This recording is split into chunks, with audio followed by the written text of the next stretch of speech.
And here is the Vegan's Almanac for today, Sunday, the 28th of July, 2024. Today is the first Sunday of the 2024 Summer Olympics. The organizers of these Paris Olympics are looking to flip the script on France's stereotypical carnivorous diet. They're introducing an unprecedented offering of vegetarian cuisine, surpassing anything seen in previous games. The aim is to show that France is now more about leaf than beef. It's been announced that 60% of the foods served to the general public during the event will be meat-free. Olympics president Tony Estanguet said, "It's our responsibility to educate the people who will be engaged in Paris 2024. Hosting an event of such mammoth scale presents an enormous environmental and social challenge that we must rise to." The 2024 event's Food Vision document states that adding more plant-based options is the most effective way of reducing the carbon footprint of catering. Here are 12 vegan athletes who are competing in these Olympics. There are 2 vegan athletes representing Australia, Morgan Mitchell running the 800 meters, and Oceana McKenzie competing in sport climbing. Brazil is represented by 4 vegan athletes, Amanda Schott, weightlifting, Marina Fioravanti, rugby, Macris Carneiro, volleyball, and Anna Carolina, volleyball. 3 vegan Olympians from Germany are Konstantin Priest, running the 400-meter hurdles, Alexander Magos for sport climbing, and Jan Zimmerman, volleyball. Jonas Reis is running the 5,000 meters for Switzerland, and competing in fencing for China is Vivian Kong, who said, "I have all the protein I need. I am recovering a lot faster. I get muscle pain, but it goes away really quickly. I have become so much stronger." Vegan Diana Taurasi from the U.S. is competing in basketball. Diana said, "Veganism opens a whole new world into different foods you never thought were possible." And here's a reading for today from the book of Daniel. The king told the head of the palace staff to get some Israelites from the royal family and nobility, young men who were healthy and handsome, intelligent and well-educated, good prospects for leadership positions in the government, perfect specimens, and indoctrinate them in the Babylonian language and the lore of magic and fortune-telling. The king then ordered that they be served from the same menu as the royal table, the best food, the finest wine. After 3 years of training, they would be given positions in the king's court. 4 young men from Judah, Daniel, Hananiah, Mishael, and Azariah, were among those selected. But Daniel determined that he would not defile himself by eating the king's food or drinking his wine. So he asked the head of the palace staff to exempt him from the royal diet. The head of the palace staff liked Daniel, but he warned him, "I'm afraid of what my master the king will do. He is the one who assigned this diet, and if he sees that you are not as healthy as the rest, he'll have my head." But Daniel appealed, "Try us out for 10 days on a simple diet of vegetables and water. Then compare us with the young men who eat from the royal menu. Make your decision on the basis of what you see." The steward agreed to do it and fed them vegetables and water for 10 days. At the end of the 10 days, they looked better and more robust than all the others who had been eating from the royal menu. So the steward continued to exempt them and serve them only vegetables. At the end of the time set by the king for their training, the head of the royal staff brought them into Nebuchadnezzar. When the king interviewed them, he found them far superior to all the other young men. None were a match for Daniel, Hananiah, Mishael, and Azariah. And so they took their place in the king's service. Whenever the king consulted them on anything, on books or on life, he found them 10 times better than all the magicians and enchanters in his kingdom put together. A reading from the opening passages of the book of Daniel. This has been the Vegan's Almanac, with the reminder that every day is the right day to leave animals off your plate.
For our human health segment on today's Anamaya Hour, let's talk about type 2 diabetes. Yeah. So surprisingly, 38 million Americans have diabetes. That's about 1 in 10 Americans. And of those, 90 to 95% of them are type 2 diabetes. So they weren't born with it. It's Right. something over time they have. And the good news, which I think we're going to express on the show, is that type 2 diabetes is completely reversible. Yay, that is Yeah, good news. I know. Yes, so let's talk about that. The common belief out there, if you went to basically anybody and asked them, why do people get diabetes, they would say, Sugar, too much sugar. Yep. Exactly. Everybody thinks that this person had too much sugar. For some reason, their body can't handle sugar, doesn't know how to process it, and so they need to cut out sugar. They need to cut out simple carbohydrates, or lots of times you hear people just say they need to cut out all carbohydrates. Yeah. And what they end up thinking they need to do is be on a diet that is mostly animal protein. Right. So let's talk about that. Yeah. Let's get into that. I recently ran into a friend who I hadn't seen in several months, and she said to me, I've had bad news. I've been diagnosed with diabetes. And she had just gotten this diabetes diagnosis. And so she had not yet been put on any kind of real treatment plan by her doctor. But she said, the advice they gave me when they gave me the diagnosis is I can only eat meat, eggs, and cheese. Wow. That's all I can eat. Meat, eggs, and cheese. That's crazy. So cut out any and all vegetables, grains, anything, except for animal products. So it's not just the common person you meet out on the street who believes that you have to cut out sugars, you have to cut out carbohydrates. It's also this advice you're getting from your doctor, right, often. And this is a sad truth that we have found and that many people write about, that medical professionals here in our country, anyone who was trained in the Western medical tradition, gets little to no training about diet and how diet can either lead to you getting a disease, right, or how diet can reverse disease, keep you from ever getting the disease, protect you from the diseases. Right. And some of the doctors who do have some background in nutrition have to get additional training on top of their medical education. Absolutely. Right. So this is a problem. This is why you can go to the doctor after a stroke or a heart attack, or because you have high blood pressure or high cholesterol, and they won't even mention diet. They won't even discuss with you your diet. It's either, well, it runs in your family. It's very common. It's just something that happens to people when they get older. Right. They don't even talk to you about how your diet is contributing to your health trajectory. And so it's something to keep in mind when you listen to your doctor. And like we said, if they do talk about diet, for example, with diabetes, they're just going to tell you to avoid carbohydrates because they have the same level of education on nutrition as the average person out there. Seriously. I heard someone say recently, and I think it's very true actually, that if you eat the standard American diet, you can expect to get the standard American diseases. I know. Isn't that crazy? That is pretty funny because we know we have this whole concept of Western diseases. Right. Where in like you go to Afghanistan, they don't have hypertension. They don't have high blood pressure. They don't have a lot of these quote unquote Western diseases that because they're eating a different diet than we are. Yep. So. Yeah. Diet is actually very, very important. Yeah. And of course, there are some beautiful shining examples of an exception to this idea or this rule that doctors don't really know very much about nutrition and the role of diet in your health.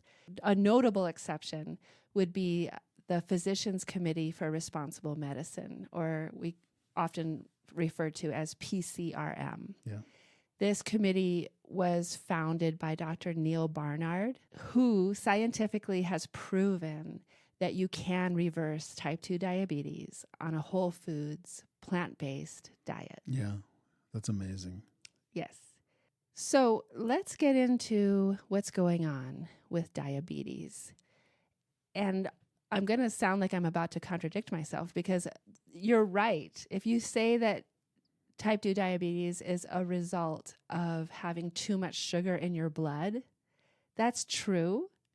But it's not necessarily because you have been eating too much sugar. And so we need to talk about why is that sugar staying in your blood instead of going into all your cells where your body needs that glucose to give it energy to run. Right.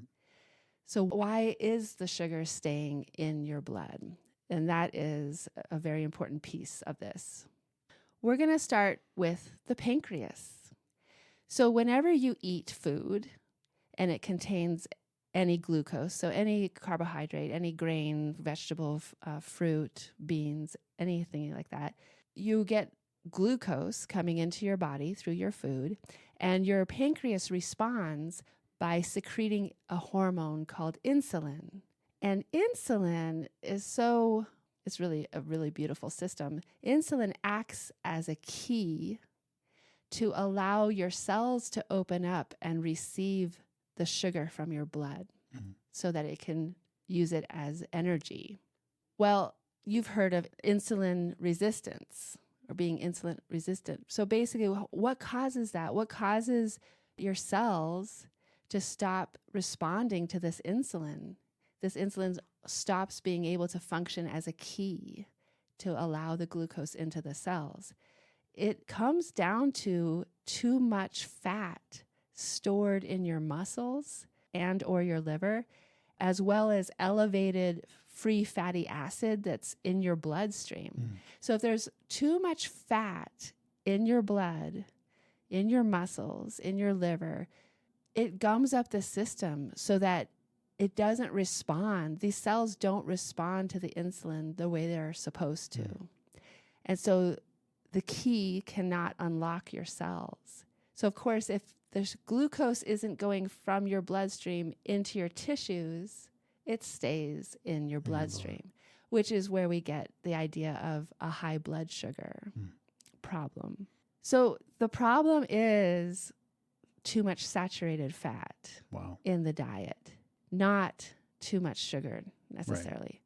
But the good news is that, as we mentioned, doctors like Neil Barnard have proven that a low-fat, plant-based diet can remove this excess fat from your cells and improve blood glucose control. There are other compounds present in certain foods that have also been linked to an increased risk of type 2 diabetes. These include nitrates and nitrites, which are natural compounds that are commonly used to preserve meat, heme iron, which is a type of iron in meat, eggs, and dairy products, and advanced glycation end products. So processed meat in addition to being classified as a carcinogen by the World Health Organization, Right. processed meat increases your risk of type 2 diabetes more than any other type of meat. That's crazy. So consuming processed meat is estimated to result in 1 in 5 new cases of type 2 diabetes. Wow. Red meat specifically. Weekly total meat consumption over 17 years. So if you eat red meat once a week for 17 years, that's been associated with a 74% increased risk of developing diabetes compared with a vegetarian diet. Wow. Just 2 servings of red meat per week have been associated with an increased risk of type 2 diabetes, while replacing 1 serving of red meat with legumes or nuts is associated with a 30% reduced risk. That is crazy. Of type 2 diabetes. Whole grains are important to talk about. Whole grains are protective against type 2 diabetes. A comprehensive meta-analysis of prospective studies and randomized controlled trials found that compared with those who rarely or never eat whole grains, those who consume just 48 to 80 grams per day of whole grains have a 26% lower risk of developing type 2 diabetes. And let's talk about fruit. So again, there's this common misconception out there that you may even hear from your doctor, Right. that fruit should be avoided at all costs for people with type 2 diabetes because it has a lot of sugar. Well, the sugar in fruit is not the same as the sugar found in refined foods. Sugar in fruit comes packaged for your body's health. It comes packaged together with fiber and phytochemicals and antioxidants and other nutrients, right? Yeah. And so research has actually found that those who eat more fruit have a lower risk of developing type 2 diabetes. And in those who already have type 2 diabetes, fruit can improve your blood sugar control. Wow. So that seems like news that needs to get out there. Right. Like, don't stop eating fruit. It's actually good for your blood sugar Right. control. Yeah, and then just to mention that, the fiber, we've heard this a few times, that, yeah, when you, say, bite into an apple and it's got all this sugar, this fructose, but it's attached to this fiber, and the fiber helps regulate that sugar or the fructose from the apple in your system. So Yeah. you're not getting this spike, Right. in sugar that's going into your blood. It's actually not this, like you said, it's not the same as consuming processed sucrose or something like that. Something that has added refined Right. sugar. Right. Exactly. Something that we definitely want to avoid is sugar sweetened beverages. So your drinks that have sugar in them are really not something that's healthful. I like here they call them what, SSBs? Yes. SSBs. Otherwise known as SSBs, sugar sweetened beverages. This includes, of course, sodas, energy drinks, sweetened teas, and sweetened juices. And I know some people, I would categorize their sweetened coffee. Oh. It's been sweetened so much, you can't even taste the coffee, right? So these sweetened beverages have consistently been shown to increase the risk of type 2 diabetes. One large meta-analysis found that every serving of SSB consumed a day increased the risk of type 2 diabetes by 27%. They also, of course, increase your risk of obesity, and they also lead to chronic inflammation in the body, and both of those things are correlative to diabetes. So managing type 2 diabetes, the Physicians Committee for Responsible Medicine has run a lot of clinical research on type 2 diabetes and the role that diet plays. And so we're just going to go through some of their studies. They have a 2006, a 2018, 2020, and a 2023 study that we will take a look at. In 2006, the PCRM randomized 99 individuals to follow either a low-fat plant-based diet or the diet that is actually recommended by the American Diabetes Association. So the ADA diet, or the whole foods plant-based diet. 43% of the vegan group were able to reduce their diabetes medications compared to 26% of the ADA group. Wow. So almost double the amount of people were able to reduce their medication. And this was over a period of just 22 weeks. Wow. So in just, 5 months? In just 5 months, they're already seeing results where they can start to reduce their diabetes medications. It looks like they also they improved their body weight, their LDL cholesterol went down. So yeah. The 2018 controlled trial was a 16-week study, and they found that a low-fat plant-based diet significantly improved the function of the beta cells in the pancreas that secrete insulin. So a low-fat plant-based diet improves the function of your pancreas to secrete insulin. Nice. And it also helps against insulin resistance.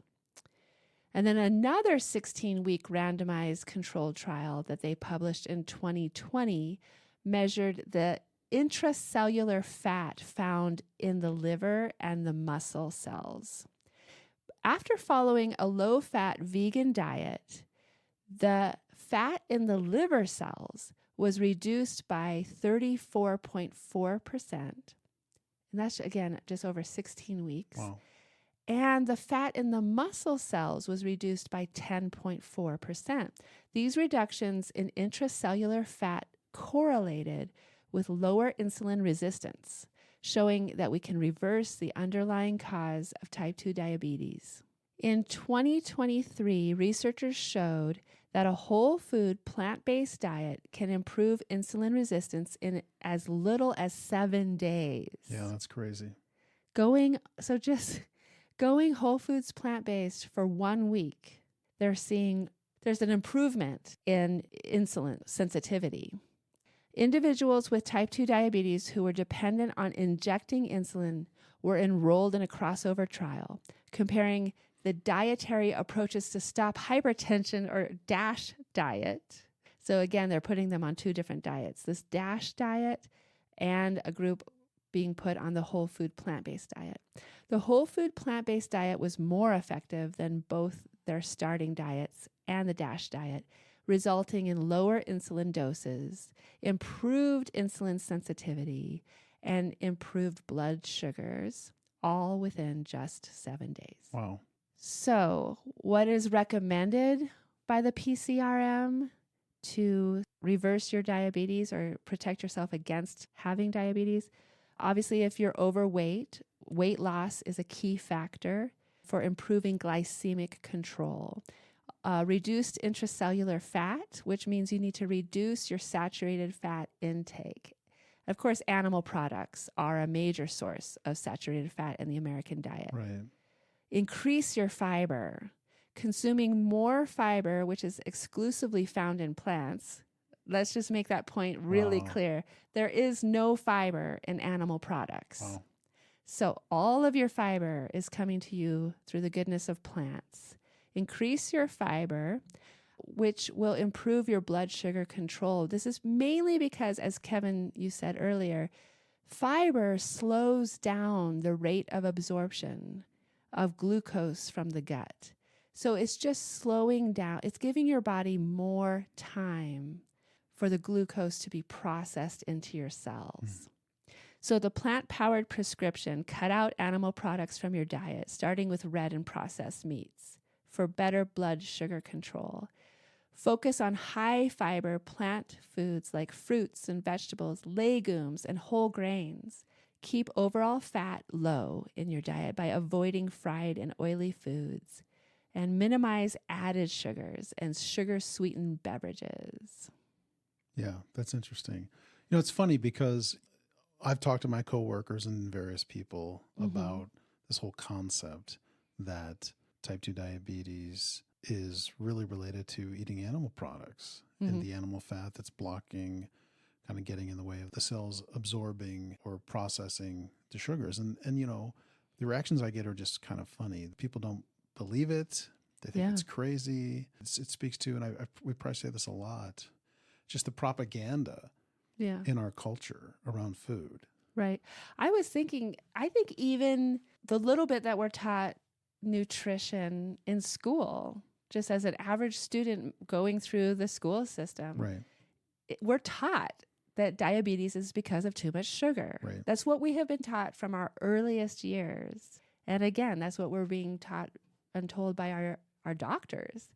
So for you to go to your coworker and say, oh, if you're pre-diabetic, you should really minimize your animal protein because the fat in the animal food, the animal protein, is gumming up your system right, and making it impossible to process the glucose in your food. Yeah, of course they're going to look at you like you're crazy. I mean, right, that's just the opposite of what we've all been taught. right. Dr. Neil Barnard says, a plant-based diet is a powerful tool for preventing, managing, and even reversing type 2 diabetes. Not only is this the most delicious, quote, prescription you can imagine, but it's also easy to follow. Unlike other diets, there's no calorie counting, no skimpy portions, and no carb counting. Plus, all the, quote, side effects are good ones. Yeah. I mean, let's be honest, the side effects of the prescriptions that people are being put on are not good. They're not good for you. Right. Well, what I think is fascinating too, and I know it never gets talked about, but I always think of this with all the medications that are advertised on television and everything else. There's a number on the medication. It's called the number needed to treat. And there's some number, it might be like 625. And it's essentially saying that in all the trials they've done, that this particular medication, that dosage will work perfectly for 1 out of 625 people. Mm-hmm. And so it's just strange to me. It's, you know, we always hear about people going in and getting their dosages dialed in. Yeah. And it's not a perfect science. And yet a plant-based diet seems like a better prescription. Oh, for sure. Yeah, there are no negative side effects to eating healthily. Right. And yeah, it's really sad. It's really sad that these people believe and are told you have to be on these medications for the rest of your life. And they have all these horrible side effects that sometimes are just as bad as the condition itself. On the PCRM website, which I definitely encourage you to visit, if any of this has interested you, I would encourage you to go to the PCRM website. And Dr. Neil Barnard has success stories from his own patients that he has treated. And I wanted to share this one with our listeners today. It's about a patient named Mark Ramirez. Growing up, Mark Ramirez thought that diabetes was inevitable. As a young adult, his mother and 6 of his siblings battled type 2 diabetes and suffered through side effects. I mean, can you imagine your mom and 6 of your brothers and sisters all have type 2 diabetes? It feels inevitable, like it says. Like 6 of my siblings have this.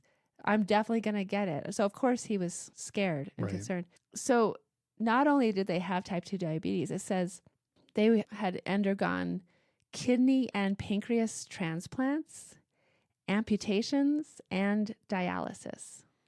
Eventually, Mark was diagnosed as well.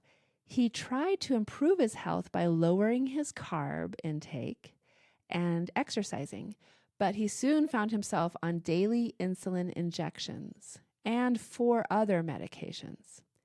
Frustrated and feeling hopeless, he asked his doctor if he would ever live a life without daily medications. When his doctor said no, Mark decided to take his health into his own hands. After hearing about the health benefits of a plant-based diet, he and his wife decided to give it a try. His new diet followed just a few simple rules. He would avoid animal products and keep it low in fat. Otherwise, he could eat as much as he wanted without counting carbs or calories. Mark's daily menu included foods like oatmeal with fruit, pasta primavera piled high with vegetables, and spicy black bean burritos. Under his doctor's supervision, in less than 2 months, Mark was not only able to drop his daily insulin injections, but every last one of his medications.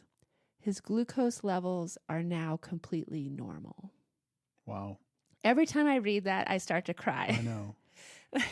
I mean, yeah, this is good news. It's amazing news. It's almost miraculous. And to think about it, because we know our medical community, they love to do operations and they love to have these expensive procedures because that's how they make money. And sometimes they prescribe these procedures and or surgeries that may not be necessary. And it just reminds me of that quote by Dr. Esselstyn, where he would say, like, you think going vegan is extreme?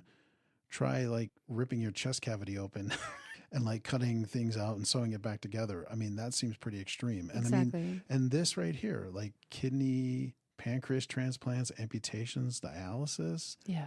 That seems extreme to me compared to just eating a plant-based diet. Yeah, at least before you get some kind of surgery where things are getting cut out of you, at least give a vegan diet a try for a few weeks. Right. And just see how you feel.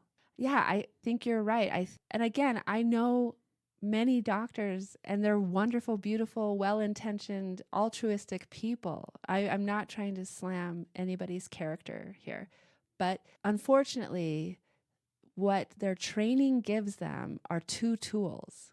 They can either put you on drugs, which have side effects, Right. negative side effects, or they can offer you a surgery and cut something out. Right. So until a doctor educates themselves about the role of diet, like those are the only two tools they have in their tool chest or Right. in their toolbox. So it's something for us to keep in mind and advocate for ourselves because we may not be getting the best advice from our medical professionals. Right. You may be interested if you're here in the Bozeman area.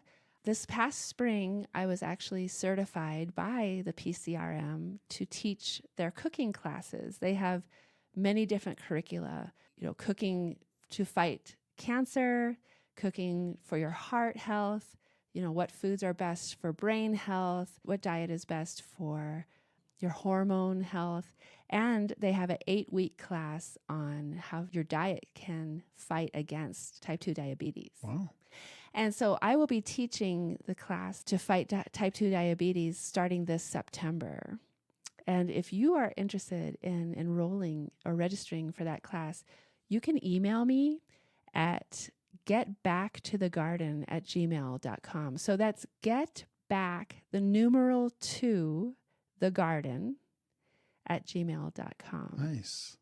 If you email me, I can help you get registered for that 8-week class starting in September. And these classes are really fun. They're educational, very educational, but you get recipes, tons of recipes every week. We actually cook them together, several of them together, and we get to eat together. Nice. And they're really fun. They're tasty. I know we've tried some of these recipes out of Dr. Neil Barnard's. He has a recipe book. He has a few books. One of them is the Dr. Neil Barnard's program for reversing diabetes, but he also has a cookbook, a companion cookbook. And we've tried some of those recipes, and they're really phenomenal. Yeah. They're surprisingly good. Yes. And this Food for Life program that I have been certified in, they work really hard to create recipes that anybody can do. Even if you're working full time and you're taking care of children and you're running a house, Right. like you can come home and these recipes are simple. They're very nutritious, obviously low fat, plant-based, whole foods recipes. They're delicious. And they're great. So so I encourage you to email me, getbacktothegarden@gmail.com, and we'll have a lot of fun. Nice. Yeah.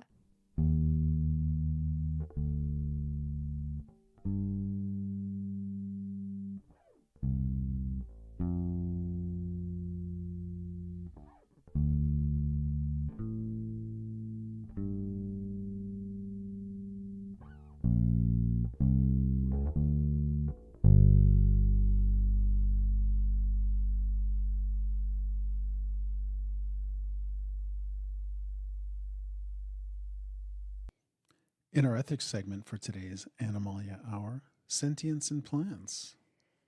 Yeah, this is something that comes up when we are having conversations with people. There's an argument that we try to make to people that eating meat is wrong because of the pain it inflicts on the animals. Right. And we're not often, but you do sometimes get this retort, well, what if plants feel pain? You can't prove that they don't. And therefore, a plant based diet potentially is inflicting just as much pain as a meat based diet. Right. Yeah, it's a common argument, but we intend to prove today that it is not a good argument. No.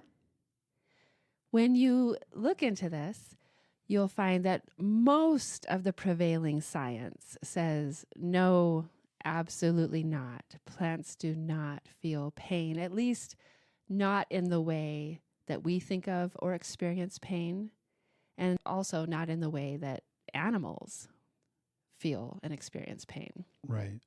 Yeah, this reminds me of a Rumi quote. He was a Sufi, I believe. He says, "Consciousness sleeps in minerals, dreams in plants, awakens in animals, and becomes aware of self in the human family." Yeah, it definitely shows that people have been wondering about the consciousness that may or may not be present within other creatures. Or the universe, right? Yeah, for a long, long time. And I think our culture, our Western European culture, just speaking for the two of us, has really gone to great efforts over the centuries of saying that only the human species has consciousness and is worthy of moral consideration. Yeah. And therefore, we can do whatever we want to the rest of creation, to the rest of all the different creatures.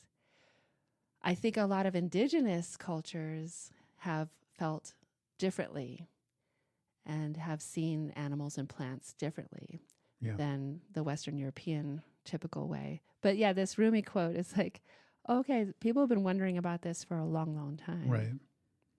Well, plants are, the more you learn about them, plants are incredibly complex organisms. And scientists have made some extraordinary discoveries in recent years about how plants process and respond to external stimuli. However, absolutely nothing that we know about plants suggests that they're capable of feeling pain or anything similar to the sensation that we know as pain. At its core, pain is a warning system. It's your body's way of prompting you to make changes to your circumstances to avoid injuries.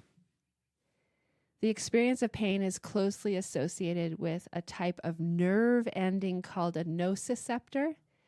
When the body is exposed to potentially injurious stimuli, like an extreme temperature or a laceration, for instance, nociceptors communicate that to the brain. And the brain, in turn, creates a pain sensation. So no pain receptors, no nervous system, no brain equals no pain. But there has been science done over the years, even the centuries, that shows that there's more going on with plants than meets the eye, more going on with plants than what we have typically thought. Even going back as far as Darwin, he studied plant roots. And even back then, he postulated that the tips of the roots might function like the brains of simple animals. So roots containing tiny brains. Well, that's very interesting. I mean, it's interesting that he was thinking about that way back then. You Yeah. know? Yeah. And I know there's a real popular book right now. It's called The Hidden Life of Trees by the author Peter Wollenben. And I know he has like a series, I think it's a trilogy. But this one, The Hidden Life of Trees, it's a New York Times bestseller, Washington Post bestseller, Wall Street Journal bestseller. It's one of the most beloved books of our time, and it gives an amazing account of the forests and the science that shows how trees communicate they feel and how they live in these social networks. And I think you were alluding to this, that they tend to help each other. Yeah. Yeah, for so much of our scientific model, our understanding of nature is this idea of constant competition Right. between different organisms for resources. And what they are learning through studying these social networks of trees is that that's not the case Right. at all with these forests of trees. They're actually constantly helping each other and sharing resources, Yeah. especially to the ones that need it the most. Right. Which is completely different than how we have viewed nature. Right. A phrase that I think probably a lot of us have at least heard being thrown around recently is this idea of forest bathing. So this is another field of study that is just, again, showing there's more going on with plants than we ever would have thought. Right. So forest bathing shows that especially certain types of trees, pines and firs specifically, when you walk past them, they release this chemical called phytoncides, which interact with our immune system. Wow. And it strengthens our killer cells, which kill cancer within the body. Just by being in the forest, your immune system is strengthened. That's crazy. By the plants. I know. Around you. That's amazing. I mean, we talk about this. I bring it up whenever we go hiking, that, these trees are giving off oxygen. Right. And you're right there receiving this fresh mountain oxygen. You know what I mean? Yes. And they obviously they take in carbon dioxide, and we are breathing into this. So there's this exchange, this very healthy exchange. And I think this very vibrant exchange when you do go out into the woods for a hike among the trees. They're filtering the air that we get to consume. There's many other scientists. For example, Kenny Ausubel founded the Bioneers, and you can find him speaking on YouTube, and he's written extensively about sentience in plants. Wow. There's a particular scientist I came across. He's a plant cell biologist at the University of Bonn. His name is František Baluska, and he's worked with colleagues from around the world, including Stefano Mancuso from the University of Florence. They have done some really interesting studies. For example, they actually sedated plants. Wow. Specific plants that are able to move. So, for example, obviously the Venus flytrap, which when it's triggered, it snaps shut on its prey and consumes it, as well as pea plants. Pea plants, as you may know, they move in all directions as they slowly feel their way through their surroundings to find supporting structures to grow on. So they gave these plants anesthesia, and it says in this study that it's basically the same types of anesthesia that are given to people. And while the plants were under this anesthesia, they stopped moving. The Venus flytrap could no longer snap shut. Wow. And the pea plant, it just started spiraling in one place. It didn't reach out and find supporting structures. Wow. And then the plants eventually broke down the narcotics. They were able to metabolize the anesthesia, and then they resumed their normal behavior. So it begs the question, did the plants wake up the way we do when we come to after general anesthesia? This is a critical question because in order to wake up, you have to have consciousness. That's not all. They did another study where they studied this particular vine that grows in South America. This vine adapts to the form of the tree or bush that it's climbing on. It will grow leaves that look just like the leaves on the host plant. Wow. And of course, scientists have always explained this type of thing by saying, well, the host plant must be giving off some kind of chemical signal, some kind of scent or something that this vine is picking up on and then genetically reproduces. So what they did is they put this vine on a plastic plant, an artificial plant. Wow. And guess what? They copied it. Yeah, amazingly, Wow. this vine imitated the artificial leaves, just as it had imitated the leaves in nature. And so for Beluska, this was clear proof that the vine can see. Mm. I mean, how else could it get the information about a shape it had never encountered before? Interesting. There would not be any chemical messages released by the plastic plant in terms of the shape of its leaves.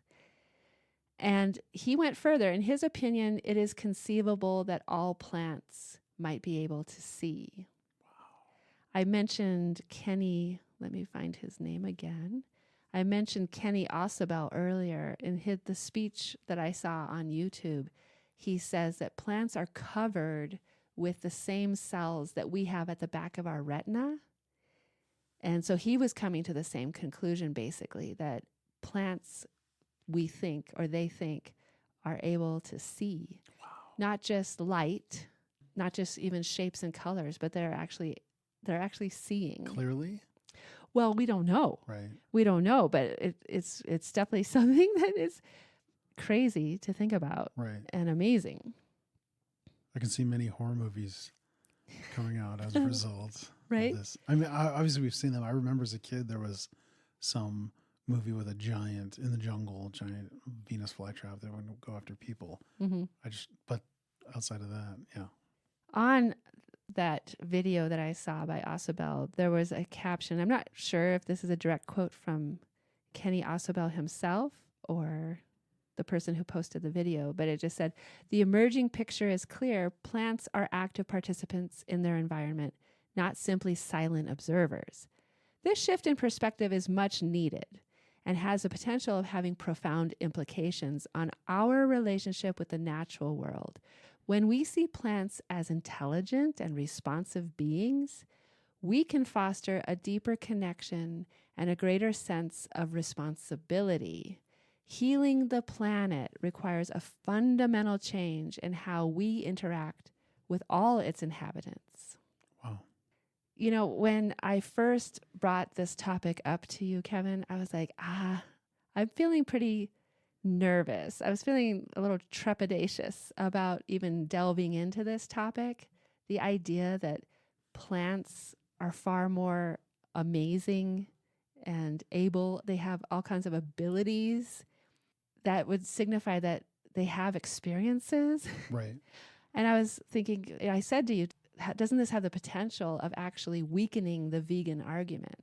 I would say it doesn't, and we're about to get into why, on a practical level, on a pragmatic level, why it doesn't at all weaken the vegan argument. But I think part of how we got to where we are as a species, where we're destroying the planet, is because we've had this false hierarchy in our minds that humans are the only ones who are intelligent and the only ones who we help each other. Right. And The only ones that matter.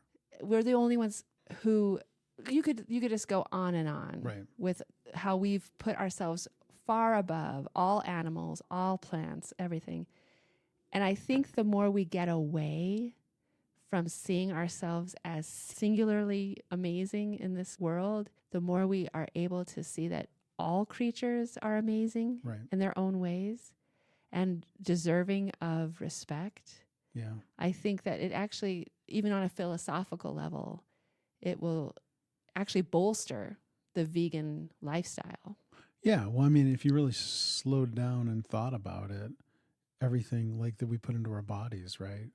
From plants to minerals, like our bodies require minerals, are like we're so dependent on the earth and on plants for life. And so it does make sense that there is this, again, symbiotic relationship Yeah. for us in the world. But Well, if these kinds of conversations about the sentience, the possible sentience in plants, or even the potential that they could suffer, if that causes you to feel like maybe we shouldn't be eating plants, this next part of this segment is very important Right. because a carnivorous diet, one in which a person is eating animals, requires the consumption of 18 times the plants as a vegan diet does. Right. How can that be?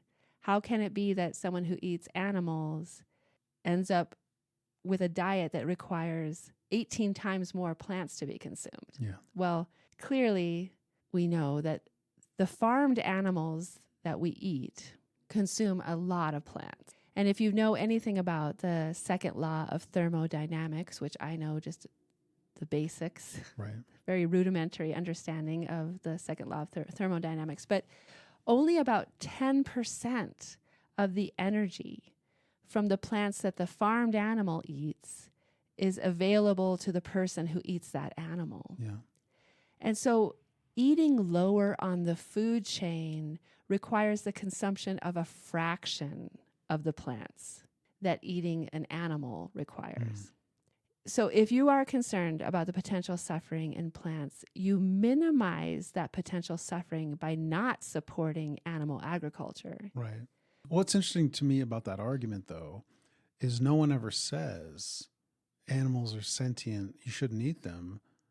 The argument from carnists is typically, oh, well, plants can feel pain, therefore I can eat animals. Do you know what I mean? That's usually that's the way the argument usually goes. Yeah, well, it's one of those defeatist arguments. Like, well, no matter what you do, you're causing suffering, so it doesn't matter what you do. Exactly. So, yeah, there's a flaw in that logic that we will get into more here. Farmed animals consume 75% of our plant crops. That's crazy. Out of all the plants that we grow, 75% of those plants are fed to animals, farmed animals. If we instead fed plants directly to humans, we could end human starvation worldwide. Right. We already grow enough grain to feed billions of humans, but we give about 3/4 of it to farmed animals. And then, of course, we kill them Right. and eat them. And we know that animals do feel pain. The quadrupeds, the typical animals that we eat, that we mass produce and farm and kill, they do have pain receptors. In fact, the same pain receptors we have. They do have nervous systems. They do have brains. And so we know that they are feeling pain and they suffer through the farming system. Yeah. And what's interesting, this whole discussion makes me think about plants. I remember I read a book. It was called Fit for Life by Marilyn and Harvey Diamond. I read it. It's probably been 20 years ago, maybe, or longer. But I just remember them talking about how plants were like alive and we were eating live food and that our bodies were thriving on a plant-based diet because the food was alive versus many animal diets, the whatever you want to call it, the cheese, the eggs, the actual animals, they're dead.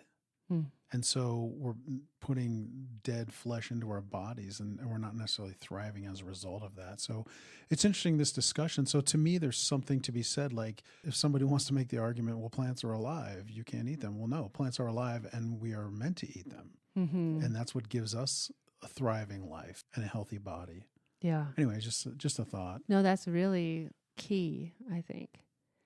It's interesting to talk about it that way. When you eat animal flesh, you're eating dead food, you could argue. Whereas when you're eating fruits and vegetables, you're eating living food. Right. And the dead food is rotting in your gut. Yeah. This conversation also causes me to think about the little bit I've learned about various Dharma traditions. I think that they have, in some ways, a more realistic way of thinking about just the violence of existence than we typically do in our Western traditions. They believe that every action has some degree of inherent violence in it. And so given that admission that everything I do has some potential for violence within it or some inherent violence in it, then the goal of the human is to consciously make choices that minimize the amount of violence and suffering inherent in our actions. Mm. So it comes down to the power that our responsibility and our choices have to consider how we can walk lightly on this planet and cause the least amount of harm and violence and suffering by our actions. I don't think that the vegan philosophy is saying that we're completely innocent and our hands are completely clean in this world, but the idea is that we're trying to minimize the harm that we're Right. doing.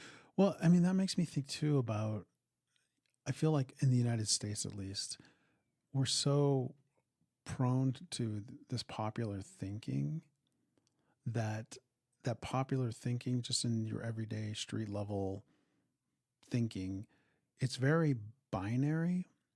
It's not graduated, kind of what we're talking about right here. It's one or the other, right? It's black and white. Right. It's either this or that. Like we said, well, if plants are alive and they can feel pain, then I may as well just eat animals.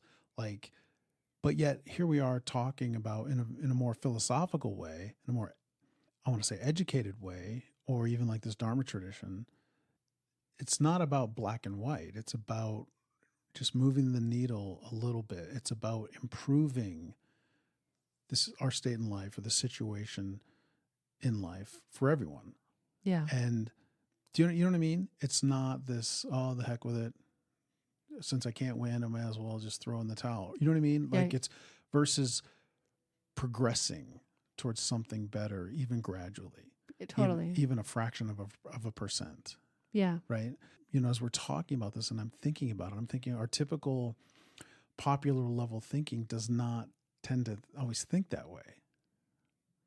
Right. It's too binary. Anyway, Yeah. just an idea. And it's a very defeating way of thinking. Right. Like, nothing matters, so therefore I can do whatever I want. Right. Versus, what choices can I make to make this a little better? Right. But for the rest of the world. Right. And you hear me, right? It's so prevalent. I feel like we run into it constantly. Yeah. So any way you measure it, even if we were to make the case, even if we were to accept, okay, we're really not sure what the experience of plants is. For the benefit of the argument, let's just say that they actually are able to suffer and feel pain, which even these scientists that are studying plants, I don't know that they're saying that plants feel pain in the way that we think of pain or experience pain. But even if we say that that might be true, well, if you want to minimize the suffering happening to plants, you need to eat plants. Right. Because otherwise you're eating animals who ate far more plants. Right. And so even looking at it from a human hunger issue, our feeding animals is depleting the world's resources to such a degree. If we just started eating plants, we could feed everybody easily. But also, and I know it's obvious, but the double suffering, right? You eat an animal that ate plants. Right. They're suffering. With this argument, there's pain and suffering to the plants, but then on a bigger scale, but then there's also the pain and suffering to the animal. Whom we know for sure feels pain the same way that we experience pain. Right. Yeah. Yeah. So I was a little nervous about talking about the sentience of plants, but I'm glad we did, because it's not a good argument against veganism. No.